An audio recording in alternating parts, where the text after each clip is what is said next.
네, 이번에는 운영체제 프로그램 3 프로세스에 대해서 공부해 보도록 하겠습니다. 운영체제에서 프로세서, 그 다음 메모리, 그 다음에 파일 시스템이 주가 되는데, 이번에 프로세서 첫 번째 시간이 되겠습니다. 하도록 하겠습니다. 자, 프로세스가 나오는데, 프로세스의 정의를 책에 쭉 표현되어 있습니다. 그죠? 그리고 가장 일반적인 정의가 실행 중인 프로그램이다. 이렇게 되어 있고. 자, 여러분 프로세스라고 했는데, 자, 그러면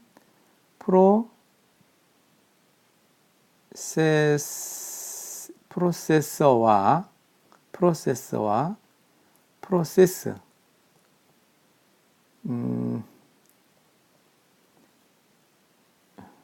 다시 프로세서와 프로세스와 프로세서가 어떻게 다르냐? 프로세서는 하드웨어적인 개념이에요. CPU, 그죠? CPU. 프로세스는 동적인 어떤 개념에 동작하는 개념의 어떤 프로그램, 그런 걸 얘기한다라고 생각하고요. 그리고 내용 보면 여러 가지 예를 좀 들어서 거기에 표현되어 있죠. 여러분 한번 읽어보시고, 가장 일반적인 게 실행 중인 프로그램이다. 실행 중인 프로그램이 뭐냐? 이 그림에서 보면 프로그램과 프로세서의 어떤 구분인데, 프로그램이 메모리에 적재되면 프로세서라고 그랬어요. 자, 프로그램은 어디에 저장이 되는가? 여기서와 같이 컴퓨터 구조에 우리가 이제 이런 그림을 많이 써요. 그렇죠? 프로세서가 있고, 이건 CPU, 프로세서가 있고, 여기는 메모리야. 메인 메모리라고 하잖아요. 그죠? 메인 메모리인데, 여기에 이 프로그램이 이렇게 메인 메모리에 적재되면 이거를 프로세스라 한다. 이렇게 되는 겁니다. 자, 그러면 프로세스와 프로그램의 어떤 비교 차원에서 한번 보면, 자, 프로그램, 그죠? 프로그램 있죠? 프로그램 있어. 그 다음에 프로세스가 있대. 프로그램은 뭐야? 프로그램은 코드야, 코드. 코드에는 뭐 소스 코드와 바이너리 코드가 있겠지만, 어쨌든 이게 코딩한 걸 말하고, 이거는 디스크에 저장이 돼 있다고 그랬죠. 디스크에 저장돼 있으니까 정적인 개념이야. 정적인 개념이지. 소스 코드라면 여러분이 뭐 C 같으면 메인 뭐 이렇게 쓰고 뭐 선언하죠. 인티저 뭐 I, 그다음에 프린트 F, 뭐 여러분 처음에 배울 때 한 헬로우 이렇게 했다 그러면, 그 다음에 끝나면 뭐 했단 말이죠. 자, 이렇게 해서 코드와 정적이고 디스크에 저장되어 있는 상태다. 근데 이것이 이제 메모리로 올라가면, 프로세서를 메모리로 올라가니까 이제 실행 중인가, 동작 중인가. 실행 중이라고 그랬죠. 실행 중이다. 그리고 이건 실행 중이니까 동적이지. 그죠? 동적이고, 그러면 실행 중이라는 얘기는 뭐냐면, 실행 중인 얘기는 실행 중인 프로그램의 자원이 할당됐다라고 보는데, 자원은 뭐야? 메모리에 할당하니까 기억장치 할당하지? 기억장치도 할당하고, 그 다음에 CPU가 또 할당되고, 이런 것들이 자원이 할당돼서 돌아가게 되는 겁니다. 그죠? 이런 거를 프로세서라고 한다. 그래서 프로그램과 프로세서의 구분을 좀 잠깐 해봤습니다. 자, 그 프로그램이 메모리를 할당받으면 메모리 로드가 되면 프로세스가 된다는데, 그러면 그 일반적으로 프로세스가 됐을 때 프로그램이 메모리에 탑재되는 형태가 어떻게 되느냐를 그림에서 나타내고 있죠. 자, 이쪽이 소스 코드고 이쪽이 메모리입니다.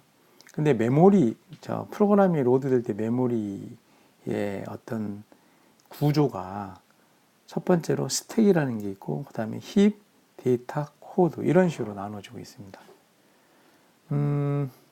일반적으로 스택은 그 뭐랄까 데이터가 일시적으로 저장되는 건데, 지역 변수라든가 뭐 프로그램에 대한 호출 함수의 주소 변환 값이라든가 매개 변수라든가 이런 것들이 사용되는데, 여기 소스 코드하고 대비해서 보면 이렇게 메인 해서 뭐 이게 호출하는 거, 호출 붙이고, 그 다음에 이 지역 변수, 이 호출한 함수의 지역 변수들이 여기에 저장이 됩니다. 여러분 스택의 구조 알지? 자료 구조에서 스택이라는 자료 구조를 했잖아요, 그죠? 데이터를 이렇게 스택은 자 이런 구조로 해서 여기 차례대로 넣으면 이렇게 데이터가 차고, 그 다음에 차면 맨 위에 거부터 쓴다. 이거를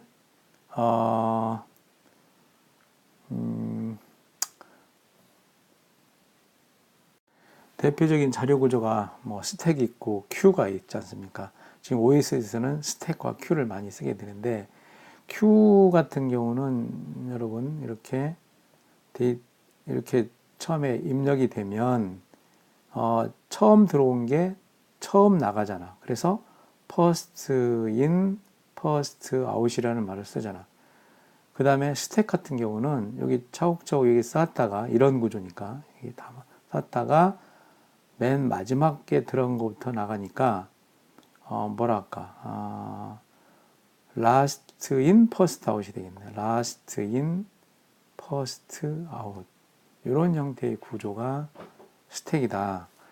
그래서 여러분들이 나중에 여기 이제 메모리 영역 보면은 스택이 있고 힙이 있는데, 그 힙은 자유로운 영역, 데이터를 자유롭게 쓰는데, 뭐 시스템 콜이라든가 전역 변수라든가 이런 것들을 그 자유 공간으로 영역에서 할당해주는 동적 메모리 할당 영역이라고 합니다.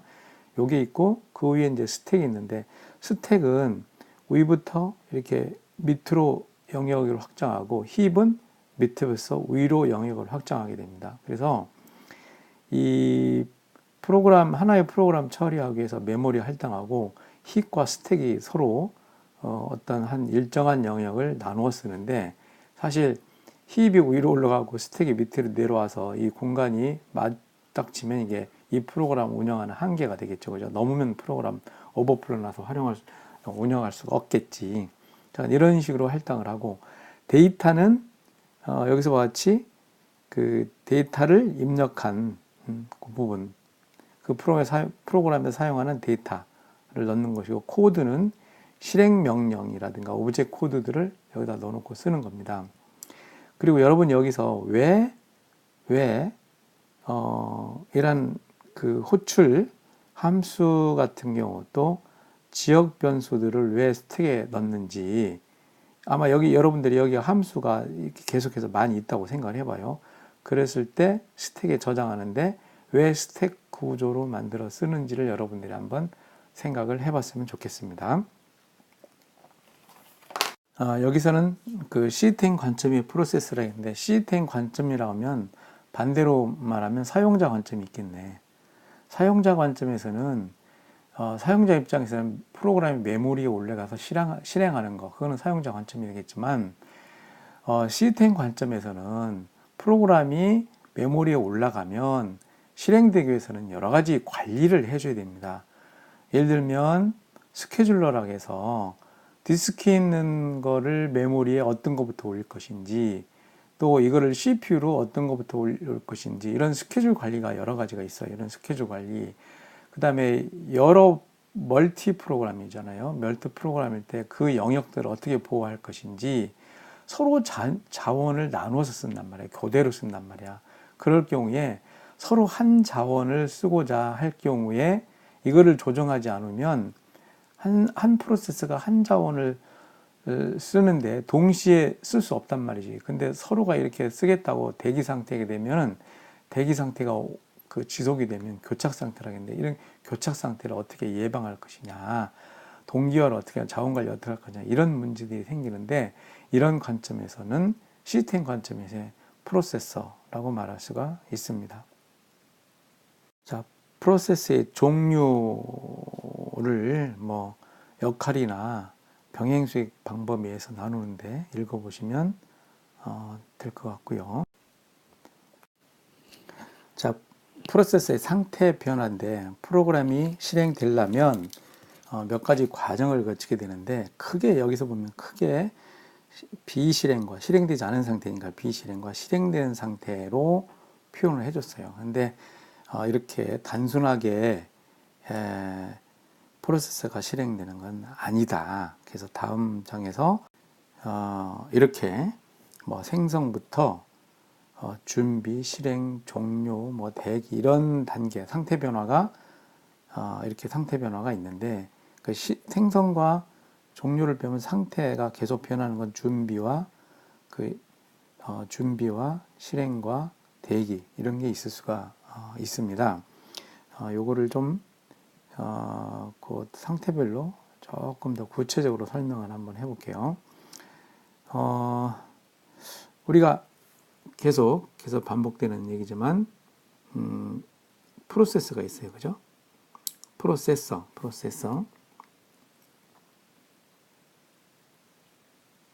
프로세서는 뭐 CPU, 하드웨어적인 역할 CPU, 그 다음에 메인 메모리가 있다 그랬지, 그지? 메인 메모리 있고, 그 다음에 이제 그 주변 장치, 예를 들면 디스크 같은 장치들이 있습니다. 메인 메모리고, 이게 메인 메모리입니다. 메인 메모리. 근데 이 프로세스가 보면 프로세스가 처음에 뭐가 만들어지는 거를 뉴라고 그래요. 뉴 생성이라고 하지. 뉴야. 뉴는 뭐냐면 디스크에 프로그램이 있어서 이 프로그램이 메인 메모리로 올라가는 거야. 로드 되죠. 로드 되는데 요렇게 로드 되면 뉴 프로세서가 생성됐다 이렇게 얘기를 하는 겁니다. 자, 그리고 요것이 생성된 게 이제 뭐 앞으로 목표는 뭐야? 실행되는 거잖아. 실행되겠는데 그 다음에 여기다가 여러 가지 초기화를 하게 돼요. 초기화를 하게 되면 그거를 이제 레디 상태라고 해요. 초기화라는 거는 뭐 메모리 영역을 그 변수가 쓸 부분이라든가 뭐 이런 부분, 프로그램 카운트라든가 이런 부분을 다 초기화를 시키는데 그걸 레디 상태야. 레디 상태. 이게 이제 초기화를 한다 이거지. 초기화를 하게. 초기화. 그 다음에 요게 돼 있으면 그 다음에 이제 실행 단계로 넘어가야 되잖아. 레디 상태에서 그 다음 단계가 이제 러닝.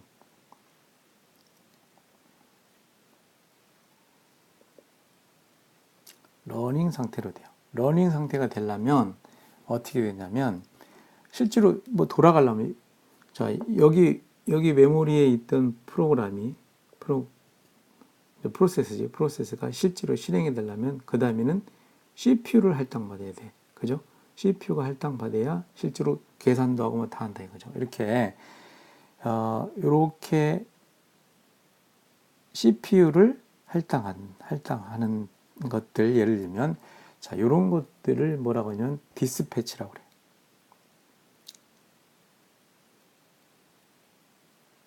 디스패치라고 했는데 이렇게 디스패치를 하게 되면 실제로 실행 단계에 들어가는 겁니다. CPU가 할당됐으니까 막 실행을 하는 거지.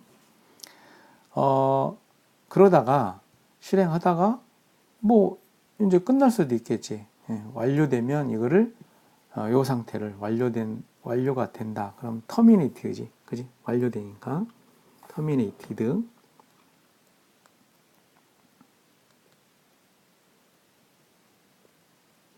잘 안 보여, 그죠? 종료라고 합시다. 종료 상태가 되는 거야. 그런데 프로세스가 실행을 하다가 다시 레디 상태로 가는 경우도 있어요. 레디 상태로. 자, 그 우리가 멀티 프로그래밍이라고 해서 프로세스가 하나만 있는 게 아니라 프로세스는 여러 개, P1, P2 뭐 여러 개 있잖아. 디스크에 프로그램 여러 개 저장해 놓고 여러 개 그대로 쓰는데 이렇게 여러 프로그램이 있을 때 교대로 서비스를 해주는데 기본적으로는 어떤 프로세스가 실행될 때는 일정한 시간씩 타이밍을 줘요. 일정한 시간씩을 수행하고 다음 거 수행하고 이렇게 준다 이거지. 그럼 일정한 시간을 실행했으면 다시 그 프로세스는 레디 상태로 돌려주는 거야. 근데 이거 이제 시간 종료라고 그러잖아. 그죠? 시간 종료가 되는 거야. 시간 종료가. 시간 종료가 되는 그런 거를 뭐 예를 들면 타임아웃. 타임아웃 해서 N이다. 타임아웃. 디스패치도 PN이다 해서 디스패치 되는 거. 자, 이렇게 해서 레디 상태로 가는 겁니다. 그런데 그 실행 중인 프로세서가 레디 상태로 가는 것도 있지만 또 어떤 때는 대기 상태로 가는 게 있어요. 대기를 뭐랄까 웨이팅 상태가 있겠지. 웨이팅 상태로 보내지는데 이때는 무엇이냐면 우리가 이제 러닝 하다가 어떤 프로세스가 계속 실행하다가 그 출력을 한다 또는 입력을 받는다 할 때는 CPU는 쉬게 되잖아. 여기는 CPU가 점유하고 있는 상태야. 그러면 입출력이 일어날 때는 CPU는 안 쓴단 말이야. 그러면 다음 프로세스한테 넘겨줘야지 CPU를. 그죠? 그래서 넘겨주기 위해서 뭐가 일어난다 하겠어? 인터럽트가 일어난다. 인터럽트가 일어나는데 이 인터럽트가 일어날 때는 다시 대기 상태로 보내주는 겁니다. 이거를 인터럽트 블락이라고 하는데요. 그냥 블락 P 어떤 거지만 PN 블락이 되면 웨이팅 상태로 가는 겁니다. 그 다음에 이 프로세스 웨이팅 상태로 가서 이제 대기하고 있는 거지. 대기 상태야. 대기하고 있는데 그러면 이제 IO가 다 끝났다. 이 프로세스 IO가 끝났다. 그러면 다시 실행할 준비를 해야 되는 거야. 그러면 이게 이제 레디 상태로 다시 전환이 되는 겁니다. 이때는 뭐야? IO가 이제 완료됐다. 그런 뜻이지. 완료돼서 다시 레디 상태로 가는 거를 웨이크업이라고 그러는 거야. 깨워준다 이거죠. 그죠?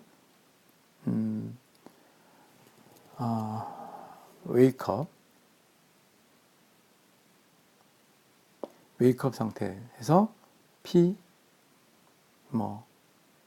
NO, 뭔지 모르지만 이게 준비 상태로 다시 가는 겁니다. 그를 웨이크업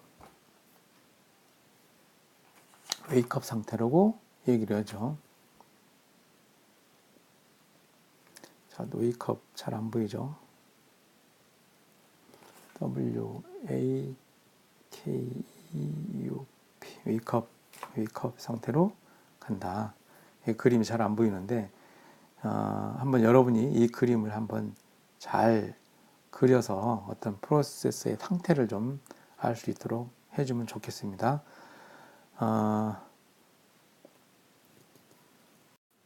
자, 여러분은 프로세스 상태 변화를 이와 같은 것을 활용해서 다시 한번 앞에 그림을 여러분들이 직접 한번 이런 내용들을 도표에 반영해서 그려보시기 바랍니다. 그 다음에 이제 중요한 게 프로세서 제어 블록이야. 프로세서 컨트롤 블록 PCB라고 합니다. 자, 여러분이 new 해서 프로세서가 생성이 되면 PCB가 하나 만들어지는데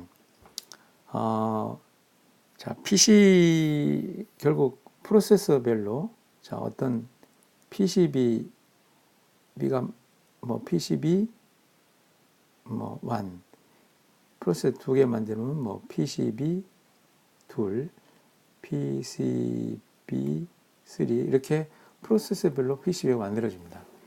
이 아까 인터럽트라는 얘기 나와 있는데 이 PCB는 프로그램이 현재 실행되는 현재 상태의 모든 정보를 여기다가 기록을 하게 되어 있습니다. 요거를 그 PCB다라는 얘기고요. PCB에는 어떤 정보들이 저장되느냐를 여기서 볼 수가 있어요. 먼저 프로세스가 만들어지면 프로세스의 고유번호, 식별자가 만들어지겠지. 그거를 저장한다. 이 메모리에 이제 이렇게 영역을 데이터 스트럭처를 하나 만들어서 이렇게 하는 겁니다. 예를 들어 C에서 스트럭트 만들잖아요. 그죠? 메모리 구조를 그런 식으로 만들어서 여러분들이 저장을 하게 되는 건데 OS가 저장하는 겁니다. 그 다음에 프로세스 상태가 뭐뭐 있었어요? new, ready, running, waiting, 뭐 terminated 이런 상태를 저장하는 거, 그죠? 이 프로세스가 어떤 상태냐? 프로그램 카운터. 자, 우리가 프로세스가 실행이 되려면 그 한 스텝 한 스텝 실행이 되는데 그 스텝별로 실행되려면 프로그램 카운트를 하나씩 증가를 해줘야 돼요, 그죠? 그래서 지금 실행한다 그러면 다음 거 실행하기 위해서 프로그램 카운트를 하나 늘려주면 그 다음 메모리에 있는 명령어를 실행하고 이렇게 한단 말이에요. 다음 주소에 있는 그 명령어를 실행하고 한단 말이죠. 레지스터 저장력. 자, CPU에 레지스터가 많아요. 그죠? 뭐 누상기, 인덱스, 스택 뭐 이런 것들 그 정보를 고스란히 저장을 하고 있어야 됩니다. 그 다음에 프로세서 스케줄 정보. 프로세서는 자, 이제 갈 때마다 대기를 해요. 뭐 준비 단계 하면 레디 큐에가 대기하고 실행되면 실행 큐에 뭐 저 대기하고 또 웨이팅 가면 웨이팅 큐에 대기를 해서 이제 차례대로 서비스를 받는데 그러면 서비스 받을 때 이 프로세스 우선순위라든가 포인트라든가 이런 것들을 여기다 저장을 하는 겁니다. 프로세스 스케줄 정보에. 그 다음에 계정 정보. 계정 정보는 이 프로세서의 사용 시간이 얼마나 되냐, 자원을 얼마나 사용했느냐지. 그 다음에 그 자원을 무엇을 점유하고 있는 이런 계정 정보들을 보유하고 있는데 이거는 예를 들면 우리가 이제 그 슈퍼컴 같은 경우는 이제 그 CPU 사용 시간에 따라서 과금을 주고 하는데 이런 정보 가지고 이제 과금을 하게 됩니다. 또 입출력 상태라든가 메모리 관리 정보들을 가지고 있어요. 자, 다시 말해서 PCB, 그죠? 프로세서 제어 블록 PCB에 이러한 내용들을 저장하고 프로세서끼리 서로 그 어떤 교대로 그 실행할 때 그 정보를 가지고 자 P1이 지금 실행되다가 여기 P2한테 CPU를 넘겨준다 하면 그 넘겨주기 전에 P1에 있는 그 PCB를 그대로 어디다 저장을 합니다. 별도로. 그러면 이제 다시 실행을 P2로 넘겨주죠. P2로 넘겨서 P2가 실행되다가 다시 P1으로 넘겨줄 때 P2는 PCB에 다시 이 상태, 현재 운영된 상태의 정보들을 그대로 저장을 합니다. 그러면 P2에서 P1으로 넘겨졌을 때 그 다음 어떻게 시작을 해요? 이미 이 PCB1에다가 전 상태를 저장해 놨으니까 요거를 다시 메모리 CPU로 옮겨서 요 정보를 가지고 다시 다음 거를 시행하면 되는 겁니다. 이런 식으로 해서 서로 프로세스 간에 그 교대로 그 실행 상태에 접어든다는 것을 아시면 되겠습니다. 자, 이번에는 프로세스의 문맥 교환입니다. 문맥 교환.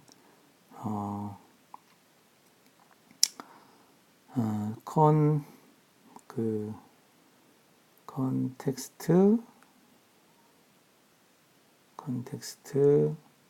스위치,